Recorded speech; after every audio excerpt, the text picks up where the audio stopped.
আমি খুবই ভাগ্যবান। হুম।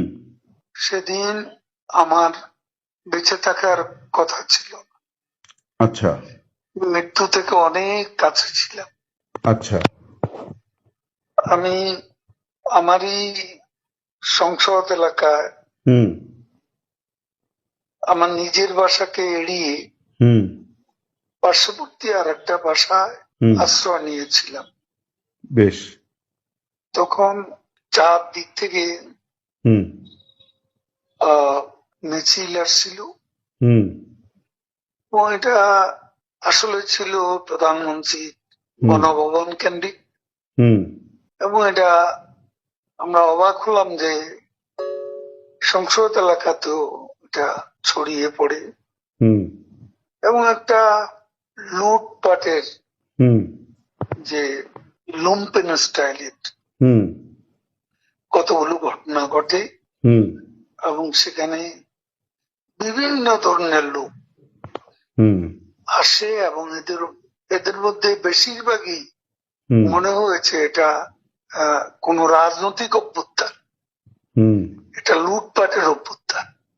না, একটা কথা জিজ্ঞাসা করি, সে তো আমরা তখন সেটা দেখলাম এবং মাননীয় এখন প্রধানমন্ত্রীকেও। আমি হুম যে বাসাতে ছিলাম হুম। তারা সে বাসাতেও হামলা করে। আচ্ছা। তারা জানতো না হুম। যে সেখানে আমি আছি। আচ্ছা। আমার বাসা তারা লুটপাট করেছে, হুম কিন্তু যে বাসায় আমি গিয়ে আশ্রয় নিলাম হুম সেখানে তারা হামলা করবে এটা আমি ভাবতাম। কিন্তু সেখানেও দেখলাম যে অনেক আহ লোকজন হুম ঢুকে পড়ে এবং তারা ভাঙচুর লুটপাট হুম করতে থাকে। হুম আমি আমার স্ত্রী সহ আমরা বাথরুমে ঢুকিয়ে যাই, অনেকক্ষণ ছিলাম, প্রায় 5 ঘন্টা। হুম হুম তারপর একটা পর্যায়ে এরা তো ওই বাথরুমের ভিতর সেখানেও কমোড হুম বেসিন হুম এগুলো তো লুটপাট করেছে সব জায়গায়। সেগুলোর লোভে প্রথমত তাদেরকে আমার ওয়াইফ সেই বাথরুমের মুখে দাঁড়িয়ে হুম বারবার বলছিল যে আমি অসুস্থ, হুম এ কথা বলে তাদের ফিরিয়ে দিচ্ছে।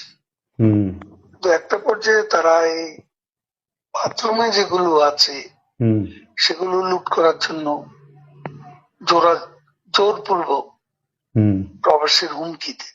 তো সে সময় আমার ওয়াইফ জিজ্ঞেস করে যে কি করবো, হুম খুলে দেওয়া যা হবে। তারপরে সাত আট সাত আট জন ছেলে ঢুকলো, তার খুবই আক্রমণাত্মক দৃষ্টিভঙ্গি হুম মনোভঙ্গি নিয়ে। হুম তখন হঠাৎ তারা আমার দিকে তাকায়, হুম আমার দিকে তাকিয়ে আপনি নেত্রী চলে গেল, আপনি জাননি কেন? আমি কিছু বলছিলাম। তারপর এই ছেলেদের মধ্যে কি ভাবের উদয় হয়েছে জানি না, হুম তারা আমাকে বলে আপনার ছবি তুলবো। তারপর আমার ছবি তুলতে শুরু করলো, সেলফি নিচ্ছিল, হুম ছবি তুলছিল। এরা ছাত্ররা অনেকে আমাকে চেনতো। হুম হুম কি কারণে তারা তখন আক্রমণাত্মক যে মনোভাবটা ছিল হুম সেটা নিয়ে এসে হুম। শীতল হয়ে গেল। আচ্ছা এরা ঠান্ডা মাজাজে তখন কথা বলছিল। আচ্ছা। এদের মধ্যে আবার এক পর্যায়ে একটা গ্রুপ তারা চেয়েছিল আমাকে হুম রাস্তায় সেনাবাহিনী হুম হাতে তুলে দিতে। কেউ কেউ আবার এটাও চেয়েছিল যে জনতার হাতে তুলে দিতে।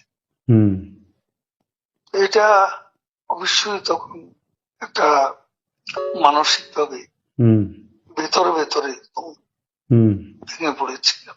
হুম এরপর এরা এদের একটা শার্ট, এদের ওই ব্যাজ, হুম লাল হুম পতাকা শোভিত হুম ব্যাজ লাগিয়ে আবার কালো একটা মুখে একটা মাস্ক হুম দিয়ে আমাকে হাঁটতে হাঁটতে হুম সংসদ এলাকা থেকে হুম বড় রাস্তা গণভবন অভিমুখী হুম। রাস্তা ওখানে নিয়ে যায়। আচ্ছা। ওখানে নিয়ে হঠাৎ করে কোত্থেকে একটা একটা ট্যাক্সি আসে, হুম একটা ইজি বাইক, হুম সেটা খালি ছিল, হুম ওখানে কোনো গাড়ি ঘোড়া কিছু ছিল না। হুম ওটা হঠাৎ করে কেন যেন এসে পড়ল, হুম হয়তো আমার ভাগ্য। এরা দুজনে আমাকে নিয়ে, আমার ওয়াইফকে নিয়ে ওটাতে উঠলো আর বলতে লাগলো, ওতে তো অসংখ্য মানুষ, হুম চেক আপ সব জায়গায়। এরা বলতে লাগলো যে আমাদের চাচা চাচি অসুস্থ, হুম হাসপাতালে নিচ্ছি, হুম ডিস্টার্ব করবে না। হুম এই করে করে নিয়ে গেল একটা অনেক দূরে একটা জায়গা।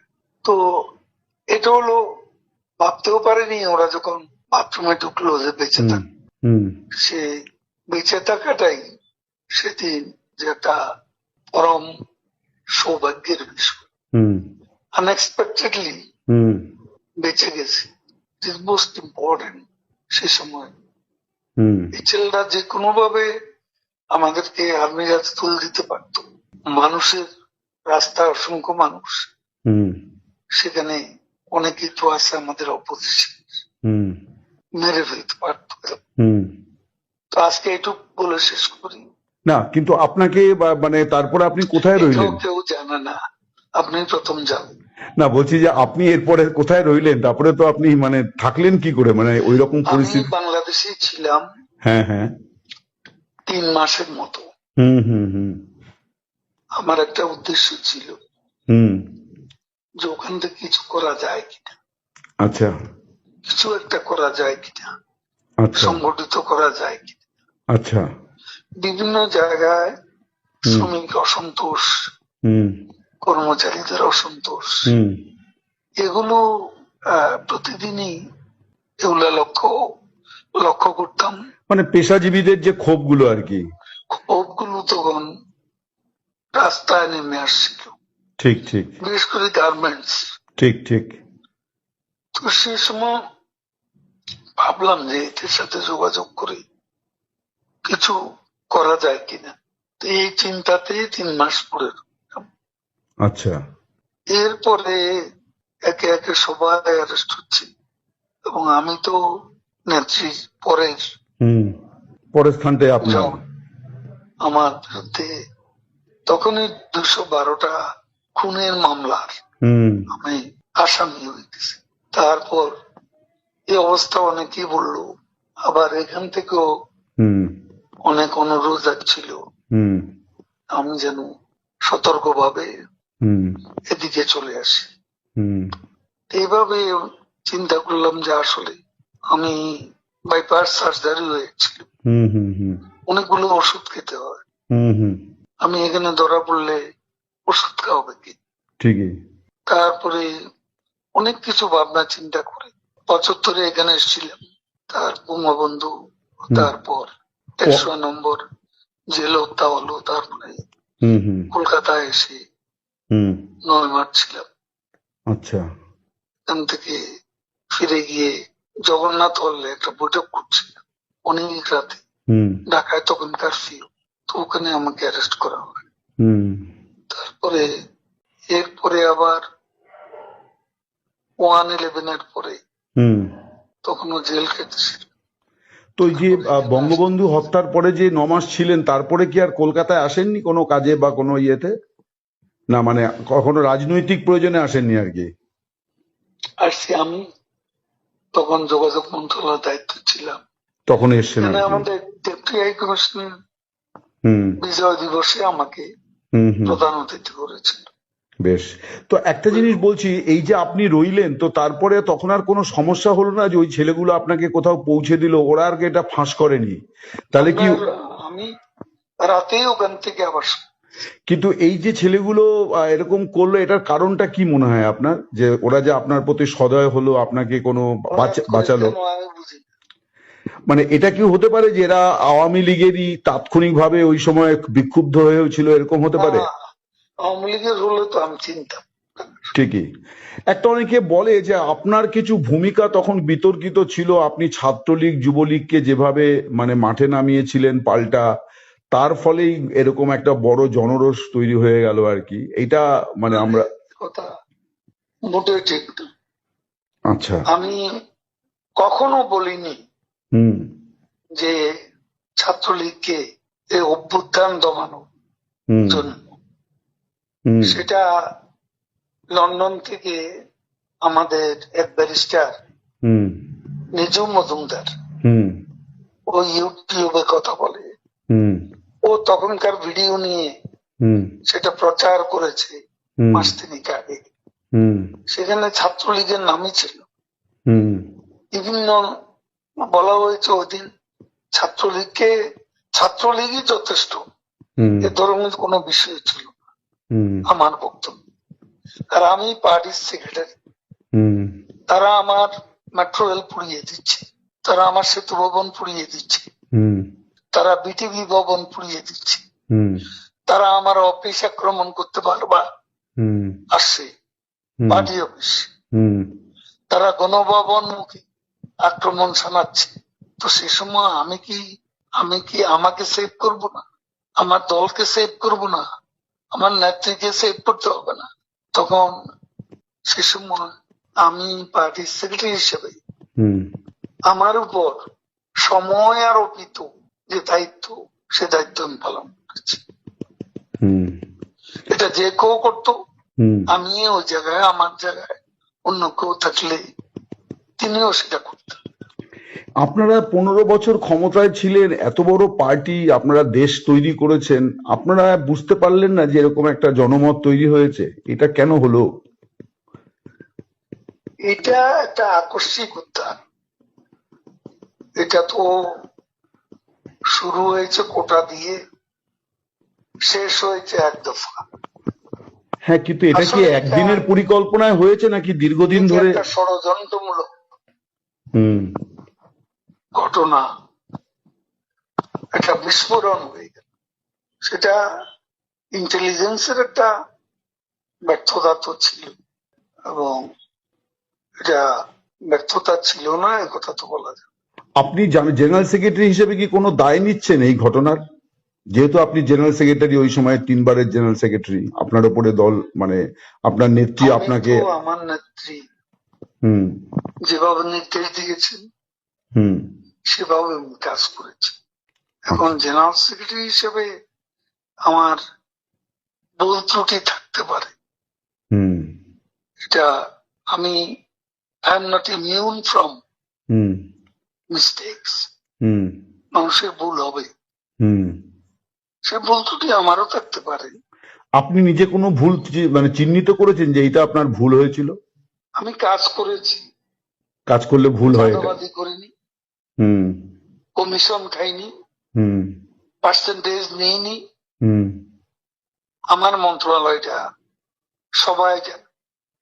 হুম তারপরে বাংলাদেশ আওয়ামী লীগের কমিটি গঠন করতে হুম কমিশন নিয়ে হুম কাউকে পদায়ন করিনি, হুম চাঁদাবাজি করিনি। হুম আমি সেই দিক থেকে হুম নিজেকে হুম একদম নির্দোষ বলে হুম আমি নিজেকে সাব্যস্ত করতে পারি। আপনাদের সময়ের নির্বাচন, তারপরে মানবাধিকার হরণ, মানবতা বিরোধী অপরাধ, এই সমস্ত অনেক রকম অভিযোগ এবং অনেক দুর্নীতির বিষয় সামনে আসছে। ডেফিনেটলি সব হয়তো সত্য নয়, কিন্তু আপনারা এত বড় একটা ঘটনার পরে কিন্তু আপনারা কোনো মানে ভুল স্বীকার বা দুঃখ প্রকাশ করেননি আর কি। এই প্রশ্নটা বারে বারে আসছে বিভিন্ন মহল থেকে। দেখুন, আমরা এদেশকে যা কিছু দিয়েছি, হুম যা কিছু করেছেন হুম আমাদের নেত্রী, হুম এটা কোনো তুলনা হয় না। হুম এই ডেভেলপমেন্ট বাংলাদেশে হুম হুম কল্পনাই করা যায় না। 15 বছর আগের বাংলাদেশ, হুম 15 বছর পরের বাংলাদেশ, হুম দিন আর রাতের মতো হুম পার্থক্য। আমাদের সমালোচনা তারাই করে হুম যারা দিনের আলোতে রাতের অন্ধকার দেখে, যারা অমাবস্যা দেখে হুম হুম পূর্ণিমা, হুম তারা সমালোচনা করে। না সমালোচনার বিষয়বস্তু আমাদের আছে। হুম সময় হলে দেশের মাটিতে সবকিছুরই মূল্যায়ন আমরা করছি, দেশের মাটিতে গিয়েও করবো যখন সময় আসবে। একটা বিষয় অনেকেই বলছেন, এই যে আপনি দীর্ঘদিন নীরব ছিলেন, বলা হচ্ছে যে আপনার ভুল ত্রুটির কারণে আপনাকে চুপ থাকতে বলা হয়েছিল, মানে এটা কাইন্ড অফ পানিশমেন্ট আর কি। কিছু লোক আছে তারা এসব বলে শান্তি পায়, হুম হুম তাদের একটা সুখানুভূতি আছে। হুম আমাকে তিনবার হুম সেক্রেটারি করলো, হুম এটাও অনেকের পছন্দ হুম হওয়ার তো কথা না। হুম আর আমাদের মতো পার্টিতে হুম এ ধরনের হুম প্রতিযোগিতা ছিল, হুম এটা এখনো আছে। হুম আমি যখন হয়েছি তখনও ছিল। হুম কাজে এটা এটা এটা অবাস্তব কোনো কিছু না। এটা আমাদের মতো দেশে মাল্টি পার্টি সিস্টেম, হুম এখানে আওয়ামী লীগের মতো মাল্টি ক্লাস অর্গানাইজেশন, এখানে দলের অভ্যন্তরেও প্রতিযোগিতা প্রতিযোগিতা ফলে এ ধরনের কিছু আনটুয়ার্ড আনপ্লেজেন্ট কিছু কিছু ঘটনা ঘটতে পারে। আপনার নীরবতার তাহলে আমাকে কারণটা কি ছিল? হ্যাঁ। আমাকে প্রধানমন্ত্রী নিজেই খুঁজেছেন এবং উনি সবচেয়ে বেশি ওয়ারিড ছিলেন হুম আমার অসুস্থতার জন্য। হুম তিনি ভেবেছেন এই অবস্থা আমি দেশে ছিলাম, হুম বলে যে তুমি টোটাল চেক আপ করো, হুম এখন তোমার অন্য কিছু করতে হবে না, হুম পারলে কিছু লেখো, 71 থেকে হুম এ দেশ নিয়ে লেখো, হুম সাম্প্রতিক ঘটনা প্রবাহ নিয়েও হুম তোমার চোখে যা দেখেছ হুম এগুলো নিয়ে লেখালেখি করো, কখন কি করতে হবে আমি বলবো। হুম আমি ওনার সঙ্গে কখনো দেখা করতে চেষ্টা করিনি, হুম কারণ উনি যেখানে আছেন হুম সেখানে আমার হাই সিকিউরিটি জোনে, হুম সেখানে আমি কেন হুম দেখা করতে চাই। উনি যখন প্রয়োজন তখন আমাকে বলবেন। হুম আর আমি ভালো করেছি কি মন্দ করেছি হুম তার সবচেয়ে বড় সাক্ষী হচ্ছেন হুম প্রধানমন্ত্রী শেখ হাসিনা। হুম তিনি সবকিছু জানেন, হুম আমার জীবন আমাদের কর্ম দ্বারা। কিন্তু আমরা তো শুনতে পাচ্ছিলাম যে আপনার জায়গাতে কে হবেন এটাই এখন আওয়ামী লীগের মানে শীর্ষ এবং মাঝারি স্তরের নেতাদের মধ্যে সবচেয়ে বড় ইঁদুর দৌড় আর কি, যে নেক্সট জেনারেল সেক্রেটারি মানে ওবায়দুল কাদের থাকছেন না, এবার কে হবেন সেই নাম নিয়ে কামড়া কামড়ি ইঁদুর দৌড়, এটাই আমরা কিন্তু পাচ্ছি খবর। এই কামড়া কামড়ি এটা অসুস্থ রাজনীতি। হুম এখনো আমরা দেশের বাইরে, হুম এখনো ক্ষমতা থেকে যে ক্ষমতা আমরা হারিয়েছি হুম সে ক্ষমতা কখন পাবো হুম সে বিষয়টা আগে দেশ নিয়ে আমাদের ভাবা দরকার। দলে কে কি হবে হুম দেশ নিয়ে দেশে সেটা ঠিক করা দরকার। সেটা তো এখন এখানে বসে হুম আমরা কামড়া কামড়ি করলে হুম তাতে আমাদের কি ক্ষতি। হুম এখনো আমাদের সবার লক্ষ্য হুম আমাদের দেশকে আবারও বঙ্গবন্ধু মুক্তিযুদ্ধের ধারায় হুম আমাদের দেশকে আমরা নিয়ে যাব। আপনারা এবং আপনারা কি আশাবাদী যে আপনারা ফিরবেন এবং আওয়ামী লীগ আবার শেখ হাসিনা আবার বাংলাদেশের প্রধানমন্ত্রী হবেন? আমি শতভাগ আশাবাদী। এইটা কেন? আমি আরো অনেকের মুখে শুনছি, এর কারণটা কেন আপনারা মনে করছেন? আমরা মনে করছি এ কারণে বাংলাদেশের জনগণ, হুম আপনি এখন পাবলিক অপিনিয়ন নেন, সবাই বলবো, বেশিরভাগ মানুষ বলবে শেখ হাসিনাই ভালো ছিল, শেখ হাসিনাই ভালো চালিয়েছে, শেখ হাসিনাকে হারিয়ে আমরা অনেক কিছু হারিয়ে ফেলেছি। আমাদের কাছে যেটা সেগুলো আমাদের আদর্শ, বাংলাদেশ রাষ্ট্রের জন্মের চেতনা, হুম। আমাদের মুক্তিযুদ্ধের আদর্শ, এসব আমাদের এই জায়গায় আমাদের প্রত্যাবর্তন করতে হবে।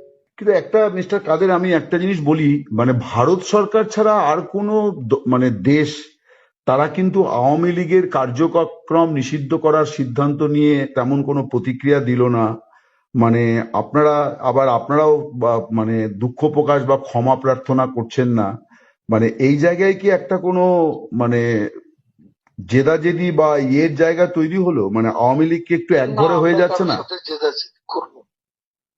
ভারত আমাদের দুঃসময়ের বিশ্বস্ত বন্ধু। হুম। সংকটে আমরা বারবার হুম। ভারতের কাছে ছুটিস। হুম।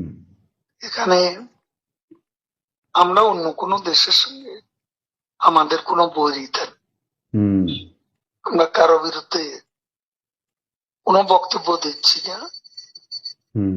কারো সমালোচনা করছি না। বেশ।